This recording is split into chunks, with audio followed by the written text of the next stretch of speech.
Assalamualaikum warahmatullahi wabarakatuh. Salam sejahtera buat kita semua.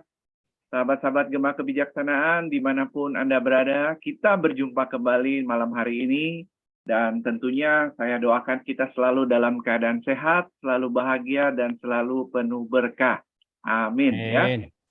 Oke, sahabat-sahabat Gema Kebijaksanaan, kita kedatangan tamu yang luar biasa malam hari ini. Beliau ini memang sangat sibuk ya. Wah, ini kalau kita sebetulnya, oh ya, Pak Leos dari Surabaya, salam kenal Pak. Beliau ini kalau kita panggil, wah sangat sulit sekali sebetulnya. Saya bacakan sedikit CV-nya beliau ya. Dari tahun 1994 sampai 2012, beliau adalah Presiden Direktur dari Nusantara Kat Semesta. Kemudian Direktur Utama sampai sekarang dari 2005 di PT Sinergi Layanan Integrasi. Ini bergerak dalam informasi teknologi meliputi jasa pembuatan software. Kemudian dari tahun 2011 sampai sekarang, beliau juga ada sebagai Komisaris Utama PT Solid. Ya. Kemudian tahun 2014 sampai sekarang juga, beliau juga adalah Presiden Direktur dari PT Satria Antaran Prima, SAP Express, yang hari ini kita akan bicarakan ya.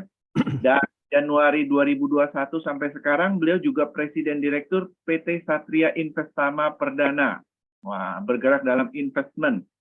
Dan juga 2021 sampai sekarang, beliau adalah Komisaris dari Power Commerce Asia. Wah, luar biasa ya. Dan yang luar biasa lagi, sahabat-sahabat Gema Kebijaksanaan, beliau ini mendapatkan penghargaan. Ya, penghargaan dari Accenture tahun 2002 ya, yang successful entrepreneur. Luar biasa kan? Dan juga dari penghargaan dari Presiden ini. Presiden RI 2006, Satya Lencana, apa nih, ketimpa ini. Karya. Ya. Karya, ya. Ya, oke. Dan inilah, mari kita kenalkan. Oh iya, sekarang satu lagi hal yang sangat penting. Saat ini beliau juga di organisasi sebagai Wakil Ketua Kompartemen Kori Logistik di BPP Kadin 2001 sampai 2006 dan Wakil Ketua Umum dari Asperindo, juga Dewan Pakar Perkumpulan Pengusaha. Nah, inilah kita kenal malam hari ini dengan Bapak Budianto Darmastono. Ya, selamat malam Pak Budi. Selamat malam semuanya, teman-teman dari Gema Kebijaksanaan. Terima kasih Pak Ari atas undangannya. Luar biasa ini Pak ya. Nah, kita mau belajar banyak malam hari ini nih, supaya kita jadi sukses seperti Pak Budi ini Pak. Amin, amin. Saling sharing. Ya, saling sharing. Oke. Mungkin sebelumnya boleh kenal dulu nggak cerita riwayat Bapak dari masa kecil gitu ya Pak? Kadang-kadang kan katanya orang sukses itu dimulai dari mulai kecil katanya, sudah punya mimpi gitu ya. Pengen tahu kira-kira Pak Budi ini gimana Pak? Apa pendatang dari luar kota kah? Atau lahir di Jakarta kah? Saya nggak sebutkan tadi. Apa pernah punya mimpi sesuatu nggak dalam masa kecilnya Pak? Mungkin boleh kenal gitu Pak. Ya. Jadi saya memang kecilnya itu di tahun 67. Jadi saya lahir di tahun 67 di satu kampung di Karanganyar. Jadi Karanganyar itu kurang lebih 20 menit dari Solo, tempatnya Pak Jokowi, ke timur. Dari Karanganyar 15 menit lagi. Jadi ke kampung ke arah Tawangmangu. Kalau pernah kita ke Tawangmangu, nah di daerah situ lah Metese saya dilahirkan di tahun 67, cukup lama di sana. Jadi saya SD, SMP, SMA itu di Karanganyar. Saya lebih banyak di Karanganyar sampai SMP, terus baru kuliah ke Jogja, ke UGM. Itu ceritanya seperti itu. Tahun 86 kuliah di UGM jurusan akuntansi. Itu ceritanya seperti itu. Nah, dari kecil memang kalau melihat dari latar belakang keluarga saya itu bapak itu sebagai guru SMP di SMP 1 Solo, kalau ibu itu guru SD. Nah, itu ceritanya seperti itu. Dari 6 bersaudara, saya punya 6 saudara, saya nomor 4, jadi kakak-kakak saya rata-rata seluruhnya adalah keluarga guru. Dari nenek juga guru karena di zaman dulu SR, rumah saya itu digunakan untuk sekolah SR sebelum ada SD oleh kakek saya. Jadi Sekolah rakyat. betul, anak-anaknya kakek saya itu semuanya guru semua, Waduh. termasuk kakak-kakak saya semuanya guru. Hanya saya saja yang murtad, saya nggak mau jadi guru. Nah, Ya, Pak ya. itu ceritanya. Terus kenapa saya nggak mau jadi guru pegawai negeri? Karena memang saya melihat saat itu rumah saya kan digunakan atau disewa oleh BRI, unit desa. Jadi di depan itu digunakan untuk BRI unit desa disewa. Setiap hari zaman saya masih SD itu sering bermain dengan karyawan BRI unit desa. Sering diajak mancing kalau sore gitu, sering ngobrol-ngobrol gitu. Kalau pas saya nggak pulang sekolah SD juga kadang saya main ke dalam kantornya BRI itu kalau udah deket sekali kan, karena karyawannya tidur di situ, kantornya di situ, jadi saya tahu lah pergerakan gimana cara pembukuan bank saat itu ya, tahun berapa itu, masih kecil sekali, Bukan duit lah 67. ya. Ya, duit. Nah, cita-cita saya dulu cuman nggak tinggi-tinggi gitu. Karena memang saya tahu di rumah ada BRI kantor, saya pengen pegawai bank saat itu. Cuman itu aja. Saya pengen pegawai bank, saya tidak mau jadi guru. Ya sudah, saya makanya begitu lulus SMA, di SMA pun juga saya tidak mau mengambil teknik fisika, tetapi saya ngambil akuntansi supaya memang cita-cita saya cuma pengen sekolah di UGM. Itu aja. Dan alhamdulillah begitu lulus dari SMA diterima di UGM. Itu ceritanya seperti itu, Pak. Setelah diterima di UGM, lulus tahun 90, saya tidak mau juga kerja di Karanganyar di Solo karena saya pikir kalau di Karanganyar di Solo agak sulit untuk mencari pekerjaan karena banyak tetangga-tetangga saya yang sukses kerjanya di Jakarta. Akhirnya tahun 90 saya merantau di Jakarta. Oke. Nah, itu Nah, background-nya seperti itu. oh, Mulai saya lah pendatang di Jakarta dari tahun 90 sampai dengan saat ini. Jadi cukup wah, lama. Berapa ya, tahun ya. itu udah? Udah 20 lebih tahun ya. Udah lebih Ya, 30-an tahun itu. 10 tahun. Baik, baik. Nah, Pak Budi, ini menarik sekali nih ya. Nah, dari kecil Bapak semua guru gitu ya, tapi Bapak tidak mau jadi guru, mau jadi pengusaha ya. Apa yang Bapak lihat kira-kira kenapa kok bisa tertarik mau jadi pengusaha gitu loh Pak? Ada mungkin sesuatu dalam pemikiran gitu Pak, biar mungkin kita tahu gitu. Ya, jadi saya kan tahu bahwa saya kan anak nomor 4, kakak-kakak saya 3 orang kuliah semua. Sementara bapak hanya guru SMP, ibu guru SD. Jadi penghasilannya sangat-sangat minim sekali. Jadi susah hidupnya istilahnya. Saya tahu bahwa ibu saya, bapak saya banting tulang, susah. Terus saya cuma hanya berkeinginan bagaimana caranya membuat orang tua itu tidak susah, nggak banyak utang. Saat itu banyak utang, saya tahu banget. Orang tua banyak utang karena nyekolahkan anak 4 orang kuliah semua. Kakak saya 3 ditambah saya 3.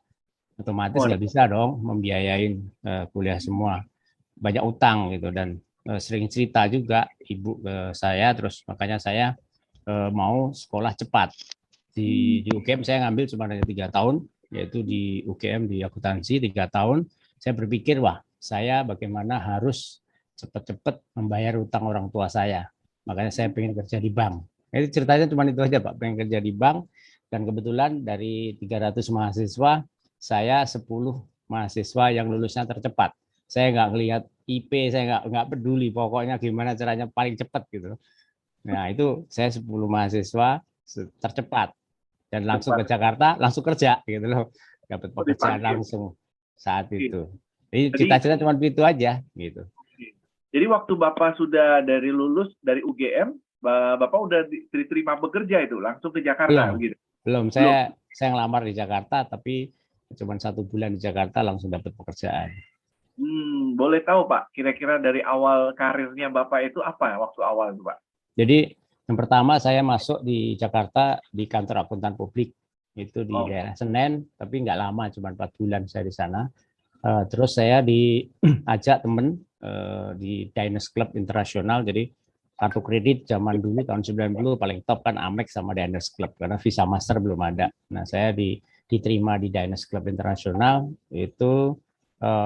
Saya cuma kerja di kantor akuntan 4 bulan, terus saya pindah di situ. Di situ saya kerja cuma hanya 3 tahun, dari tahun 90 sampai tahun 94, jadi kurang lebih 4 tahun kurang lah di situ. Nah saya lihat ya tadi motivasi saya utang bapak ibu saya belum lunas. Walaupun saya udah kerja, saya pikir karena gaji saya kecil, karena hanya lulusan D3 kan gajinya kecil gitu. Tapi saya akhirnya kuliah lagi di S1 di STIE Rawamangun sambil kerja. Terus saya pikir-pikir setiap tahun kenaikan gaji itu cuman kecil banget, 10-15% gitu. Nah, karena memang saya orang akuntansi, hitung-hitungan gitu. Saya hitung-hitung tiap hari, kadang saya mikir, saya hitung-hitung. Lah, kalau saya kenaikan gaji setiap bulan, setiap tahun cuma 10%, 15%. Nah, terus kalau gaji saya nanti 50 juta berapa tahun, mungkin pensiun nggak akan dapat ini, gitu. Nah, akhirnya, wah ini nggak bisa ini, nggak bisa kalau caranya seperti ini nggak bisa, gitu. Akhirnya saya banting setir membuat usaha kurir di tahun 94 itu, gitu. Oke, Bapak mau banting setir masuk di usaha kurir, apa Bapak sudah saat itu sudah punya pengalaman atau sudah belum, Pak? Belum. Jadi saat saya kerja di accounting dan di audit, kan saya bisa melihat tagihan-tagihan vendor kurir saat itu. Nah, saya melihat kok besar-besar amat gitu.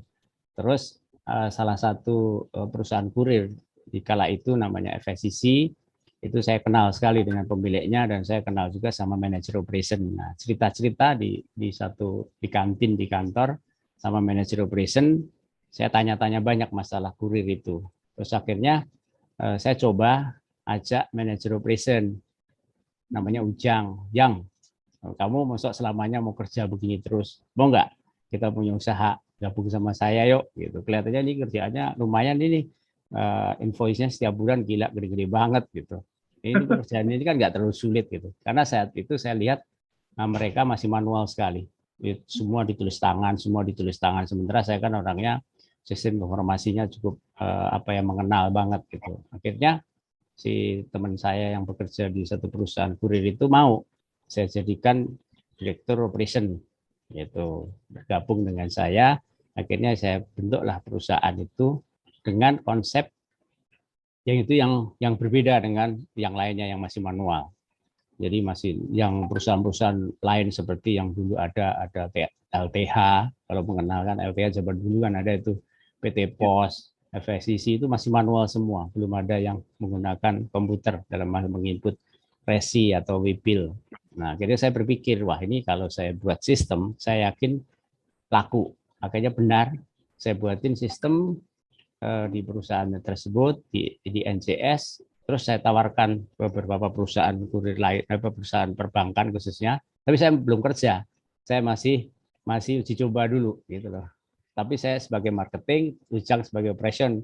Jadi saya udah ngomong sama bos saya, Pak Sofyan, Pak saya punya usaha, jadi saya minta waktu, saya minta kurang lebih 6 bulan, saya akan menjalankan ini usaha saya sama saya kerja, diperbolehkan. Akhirnya ya udah selama 6 bulan terus saya kerja dan saya punya usaha. Saya datangin semua beberapa perbankan, saya presentasikan konsep bahwa semua menggunakan teknologi, laporan menggunakan teknologi masih sederhana, cuma di input pakai aplikasi, terus semua webnya kita bisa tracing, kita tunjukin posisinya di mana. Nah, hampir semua bank yang saya datangin semua tertarik dan mau coba. Gitu. Akhirnya di 6 bulan saya bicara lagi sama bos saya, Pak, usaha saya cukup lumayan maju walaupun masih kecil. Saya mau keluar, tetapi saya minta pekerjaan dari Dennis ini kalau bisa saya yang handle kirimannya. Nah, setuju, bos saya baik sekali. Oh bagus, kamu punya pengusaha, oke, nggak apa-apa kamu keluar, tapi nanti kerjaan kamu semua yang handle. Wah dari situlah kerjaan saya handle, saya keluar. Nah dari situ saya kembangkan terus gitu, kondisinya seperti itu. Oke, oke. Wah, luar biasa ya, bisa sampai begitu ya. Nah, kalau boleh ini Pak Budi, ini menarik sekali nih ya, nggak semua orang ketika misalkan dia mengalami kesulitan sama hidupnya, dia berpikir untuk bisa, mungkin dia berpikir gimana bisa lebih baik gitu ya, tapi dia akhirnya cuma hanya diam di tempat gitu loh Pak. Artinya berputar di situ lagi, di situ lagi.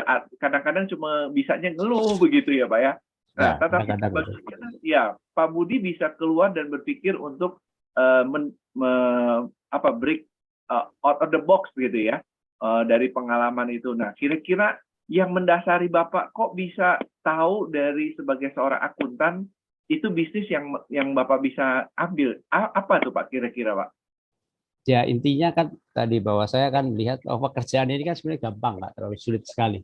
Pekerjaan pengiriman itu saya anggap masih gampang banget lah. Ini cuma hanya ngirim-ngirim dokumen. Saat itu belum kepikiran ngirim barang, masih dokumen, billing statement. Kan kartu kredit zaman itu kan masih bagus sekali, banyak sekali karena baru masuk kan. Ini nggak terlalu sulit, makanya saya buatin sistem tadi supaya lebih memudahkan dan bisa dijual ke market. Jadi istilahnya saat saya membangun usaha yang baru ini, saya berbeda dengan yang kompetitor yang ada. Sama sekali kompetitor belum melakukan, nah saya melakukannya yang berbeda, sehingga saya lebih mudah masuknya ke beberapa perusahaan yang selama ini belum pernah pakai sistem. Nah itu aja sih sebenarnya Pak. Itu yang pertama seperti itu. Yang kedua,